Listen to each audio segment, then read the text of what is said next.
Merhaba arkadaşlar. Birkaç ilmek YouTube kanalıma hoş geldiniz. Bugün sizlerle beraber bu görmüş olduğunuz bere çalışmasını yapacağız. Beremiz bu şekilde.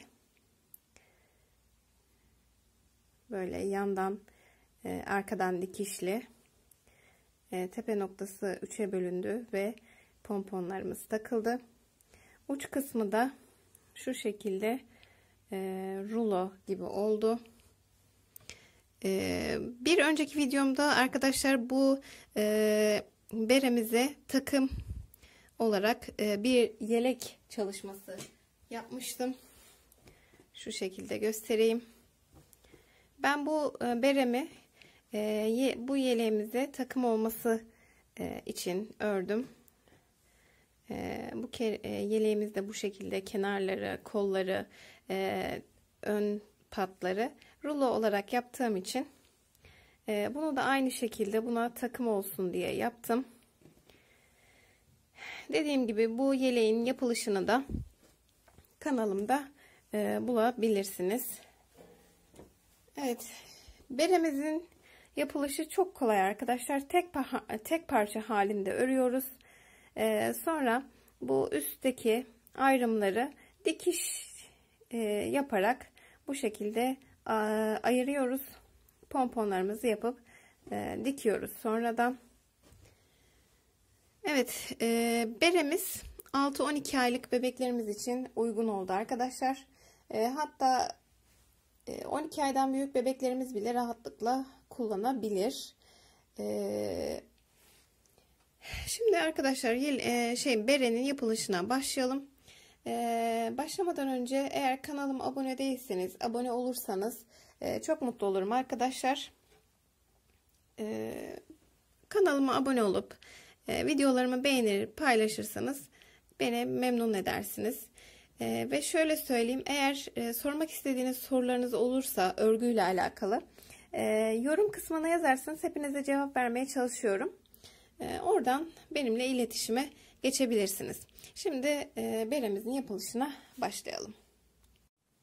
Evet arkadaşlar, ben mavi ipimle 3,5 numaralı şişime toplamda 86 ilmek attım. Şimdi mavi ipimizi öreceğiz.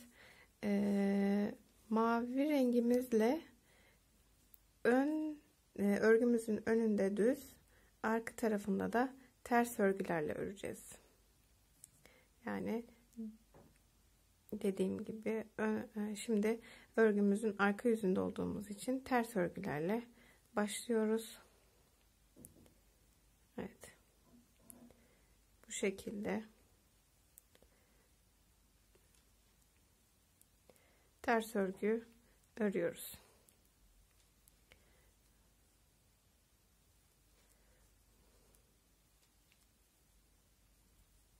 Evet, şimdi bu şekilde arka sıramızı tamamlıyorum. Ön sırada da düz örgülerle göstereceğim size. Hem düz örgüyü de nasıl yaptığımı göstermiş olacağım. Ters örgüyü bu şekilde ip ön tarafta olarak örerek ters örgüyü oluşturuyorum arkadaşlar. Evet, şimdi ben sıra sonuna kadar ters örgülerimi öreyim. Ön sırada da düz örgülerimi örerken göstereceğim size. Evet, ben arka sırayı ters örgülerle tamamladım. Şimdi örgümüzün ön yüzüne geldik. Örgümüzün tersine düzünü nasıl anlıyorsunuz derseniz arkadaşlar, ipim bakın sol taraftaysa örgümün ön yüzündeyim. Bu şekilde çevirdiğimizde ip sağ tarafta kalıyorsa örgümün arka yüzündeyim demektir. Benim için bu şekilde. Evet. Şimdi örgümüzün ön yüzündeyiz ve düz örgülerle öreceğiz. Düz örgüleri göstermek için devam ediyorum. İlk ilmeğimi örmeden alıyorum her zaman. Ve ipim arka tarafta bu şekilde düz örgülerimi örüyorum.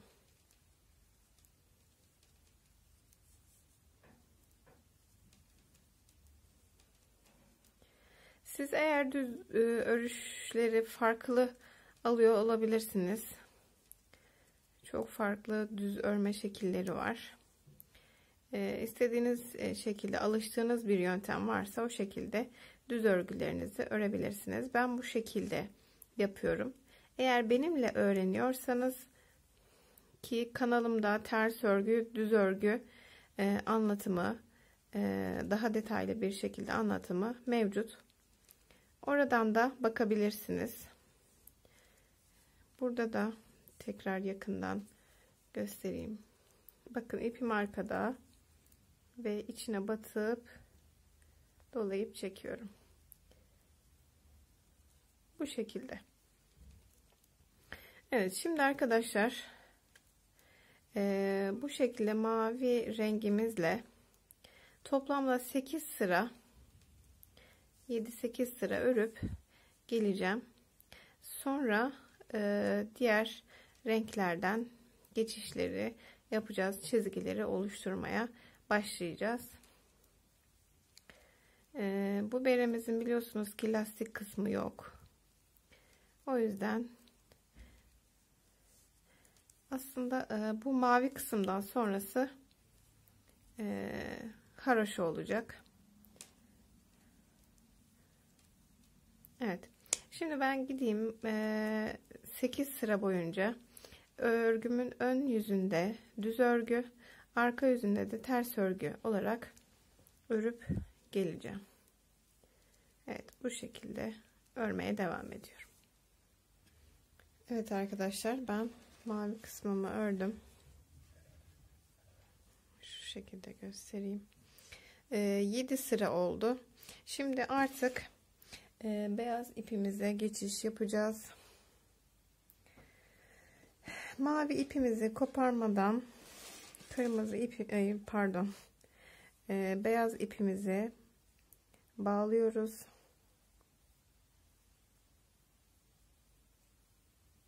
Çünkü şimdi bir sıra beyaz gidip diğer sırada da mavi gideceğimiz için, o yüzden maviyi kesmeden beyaz ipimle devam edeceğim.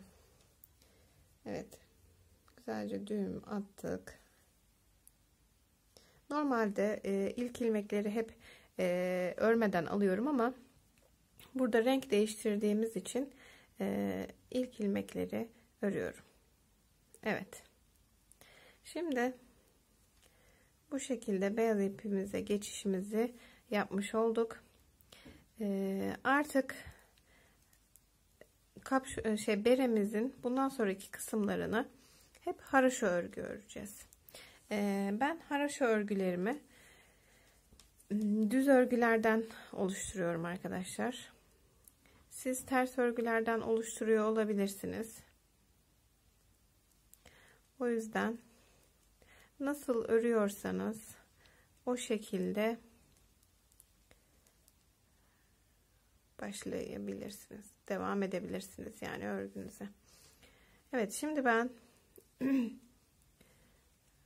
sıra sonuna kadar bu şekilde haroşa olarak öreceğim. Daha sonra arka sırada da artık bu şekilde düz örgü yapacağım. Haroşa olması için.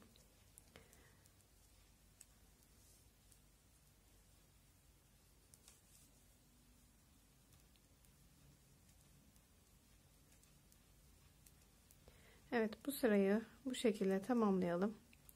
Arka sıraya geçtiğimizde yine göstereceğim. Evet, ön sırayı tamamladım. Şimdi arka sıradayız. İlk ilmeğimi örmeden aldım ve bu şekilde tekrardan düz örgülerle devam ediyorum. Şimdi arkadaşlar bu arka sırayı da ördükten sonra mavi ipimi alıp mavi ipimle başlayacağım. Şimdi ben sıra sonuna kadar yine gideyim.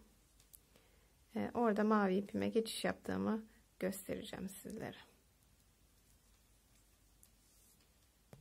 Evet arkadaşlar, bakın ben bir sıra beyazımı tamamladım.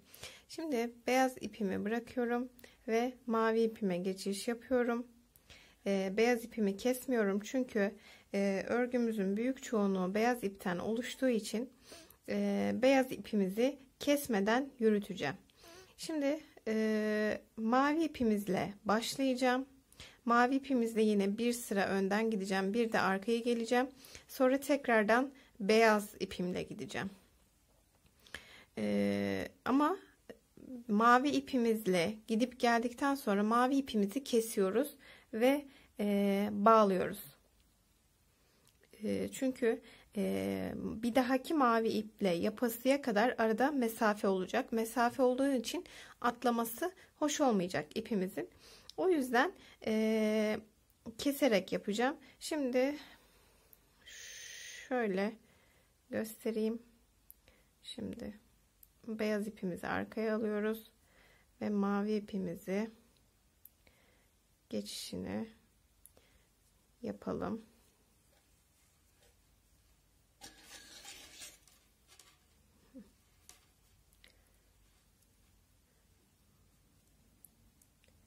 Evet, bu şekilde mavi ipimizle örmeye başlıyoruz. Şimdi ben mavi ipimle öreceğim. Dediğim gibi geldiğimde gideceğim ve geleceğim. Geldiğimde mavi ipimi keseceğim. Artık bu iple bağlayacağım. Sonra bir sıra beyaz ipimle öreceğim. Yine işte gideceğim, geleceğim. Beyaz ipimden sonra yeşil ipimi bağlayacağım. Bir sıra yeşil yapacağım. Daha sonra yeşil ipimi keseceğim. Tekrar beyaz ipimle bir sıra gideceğim, geleceğim. Daha sonra bir sırada sarı ipimle gideceğim, geleceğim. Sonra tekrar bir sırada beyaz gideceğim, geleceğim. Çizgilerimiz arkadaşlar iki sıra mavi çizgi olacak. 2 tane mavi çizgi, 2 tane yeşil çizgi, 2 tane de sarı çizgi. Yani şimdi birer sıra yapacağım ya. Mavi yapacağım, beyaz yapacağım, yeşil yapacağım, beyaz yapacağım, sarı yapacağım, beyaz yapacağım. Çizgi olarak. Sonra başa döneceğim. Tekrardan mavi, beyaz, yeşil, beyaz, sarı, beyaz yapacağım ve çizgilerimiz bitecek. Geri kalanını, örgümüzün geri kalanını beyaz örgüyle, beyaz iple devam edeceğiz. Beremizin geri kalan kısmını da beyaz yapacağız. O yüzden diyorum beyaz ipimizi daha çok öreceğiz. Çizgilerimiz az olacak. Şimdi ben arkadaşlar mavi ipimle örmeye devam edeceğim. Yalnız dediğim gibi dediğim sıralarda diğer iplerimizde, diğer renklerimizde de örelim. Hiçbir artırma veya eksiltme, herhangi bir farklı bir şey yapmayacağız. Sadece baş kısımda tarif ettiğim şekilde çizgileri yapacağız. Daha sonra bir müddette beyazdan öreceğiz ve beremizi bitireceğiz. Şimdi ben örgümü öreyim, çizgilerimi yapayım, beyaz kısmını da öreyim. Geldiğimde sizler de daha net görmüş olacaksınız. Ben size geçişlerini nasıl yapmamız gerektiğini, haraşo örgüyü, düz örgüyü, ters örgüyü göstermiş oldum. Dediğim gibi hiçbir farklı uygulama yapmadan aynı 86 ilmekle tarif ettiğim şekilde örüp gelelim. Devamını birlikte yapacağız. Evet arkadaşlar, ben beremin boyutunu tamamladım. Şimdi kesimini yaparken bir kısmını da sizlerle yapmak istedim. Kalan kesimini beraber yapalım. Sonra boyunun ölçüsünü vereceğim sizlere. Evet, ilmeğimi alıyorum. Bir tanesini örüyorum ve arkadakini üzerinden atlatıyorum. örerek kesme tekniğiyle kapatıyorum. Şu şekilde de yapabilirsiniz. Böyle 2 ilmeği bir alarak da kesimini yapabilirsiniz. Ben bu şekilde yapmayı tercih ediyorum. Elim bu şekilde alıştığı için, yoksa arada öyle bir fark yok. Evet, kesimlerimi bitireyim. Daha sonra dikişlerimiz var.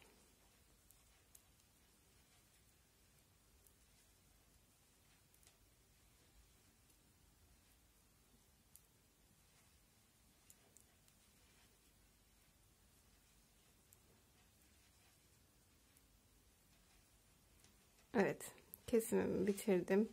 Bir tane zincirimi çektim. Şimdi kesimi keseceğim arkadaşlar. Artık beremiz bitti.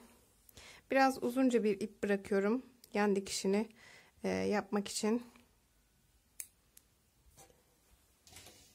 Evet, şimdi dikişimize başlayabiliriz.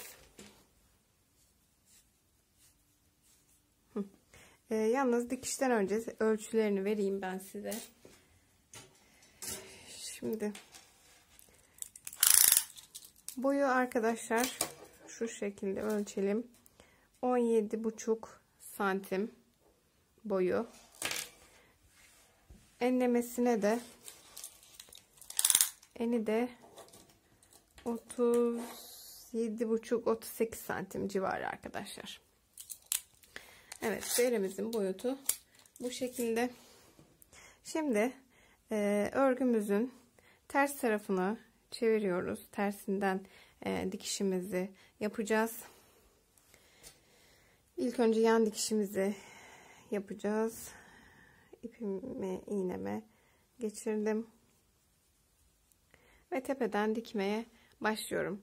İlk önce şu köşeleri bir sabitliyorum. Evet.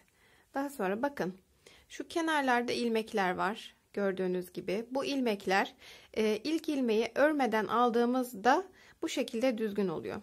Şimdi ben bu ilmeklerin aralarından geçerek, bakın bu şekilde çapraz bir dikiş yapacağım. Çok sıkmadan, biraz daha yaklaştırayım. Bakın, bu ilmeğimizin içinden geçiyorum ve bu ilmeğimizin içinden geçiyorum.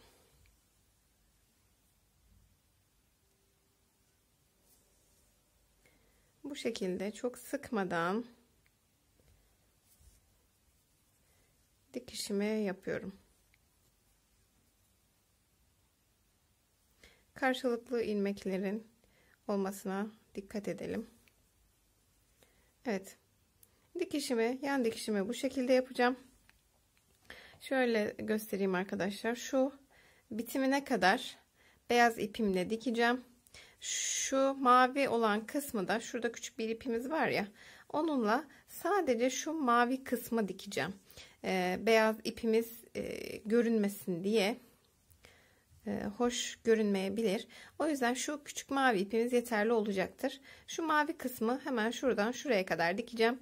Bu beyaz ipimle de bu mavinin başlangıç noktasına kadar gösterdiğim şekilde dikişimi yapacağım. Dikişlerimi, yan dikişlerimi yapayım. Geleceğim ve tepedeki dikişi ve ayrımları, pomponları nasıl diktiğimi göstereceğim arkadaşlar. Evet arkadaşlar, ben dikişimi tamamladım. Şimdi bu tepe kısmını 3'e ayıracağız.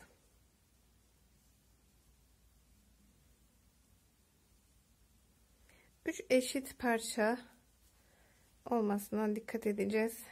Şu şekilde bakın, aşağı yukarı eşit oldular. Evet. Şimdi ilk önce arkadaşlar iğnemi alıyorum şuradan. Ben bir iğnemi geçireyim içinden.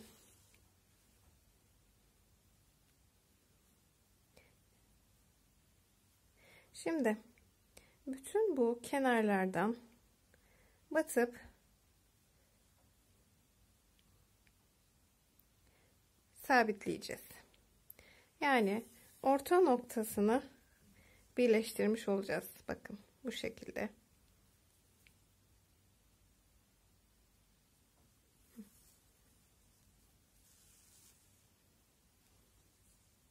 Bakın tepe noktasını bu şekilde sabitledim. Şimdi artık bu kenarları böyle dikeceğiz. Bunların görünmemesi için arkadaşlar bakın şu yine ilmeklerin ortasından geçiriyorum. Ama yan dikiş yapıyorum bakın.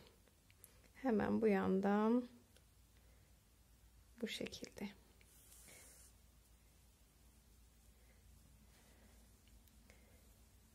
Evet. Hemen yandaki ilmeklerin içinden geçiyorum.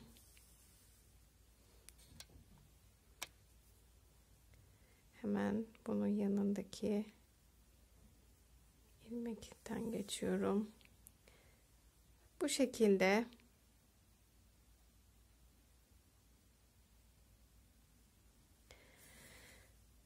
dikişlerimi böyle yapacağım arkadaşlar.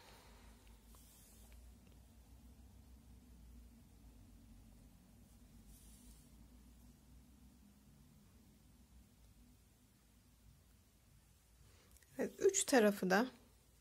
bu üç tarafı da dikeceğiz. Daha sonra da pomponlarımızı dikeceğiz. Evet, az kaldı. Şunu da göstereyim uç kısmında. İçine doğru batarak dışta ipi bırakmayacağız. Evet. Şimdi şöyle batıyorum. Şuradan şöyle batıp içine ipimi çektim.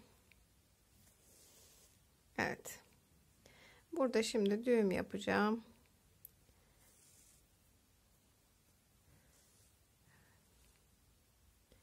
Ve ipimi keseceğim. Evet. Bakın bir tarafına çok güzel bir şekilde dikmiş olduk. Şimdi bu iki tarafı da dikelim. Sonra hazırlamış olduğumuz pomponlarımızı uç kısımlarına dikeceğiz. Evet arkadaşlar.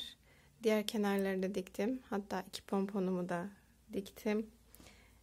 Şimdi son pomponumu sizlerle beraber dikeceğim. Şimdi bağladığımız iplerden bir tanesine iğneyi geçiriyorum.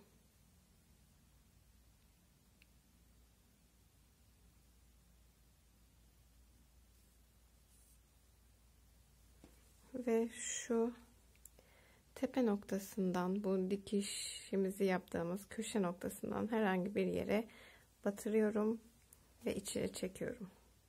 İğnemi çıkardım. Şimdi diğer bağladığımız ipin ucunu iğneme geçiriyorum.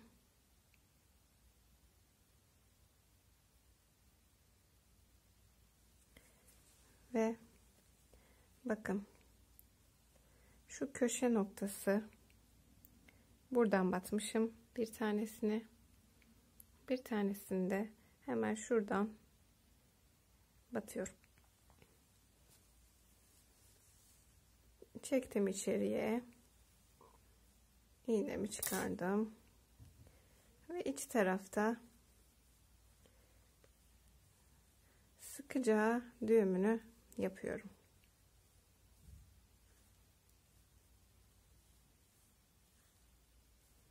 Evet. Fazlalık iplerimi kestim. Ve bu şekilde beremiz hazır arkadaşlar. Evet, çok şirin bir bere oldu. Ve oldukça kolay yapımı. Beremizin boyutu 6-12 ay arası uygun oldu arkadaşlar. Hatta 12 aydan büyük bebeklerimiz bile rahatlıkla kullanabilir. Kullananlar bilir ki haroşa örgü biraz lastik gibidir. Kullandıkça açılır. O yüzden büyüdükçe de rahatlıkla kullanabileceğiniz bir şapka modelimiz oldu. Bu şekilde çok şirin oldu. Evet. Beni izlediğiniz için hepinize teşekkür ediyorum. Eğer kanalıma abone değilseniz kanalıma abone olup videolarımı beğenir ve paylaşırsanız çok mutlu olurum. Bir dahaki videolarımda görüşmek dileğiyle. Hoşça kalın.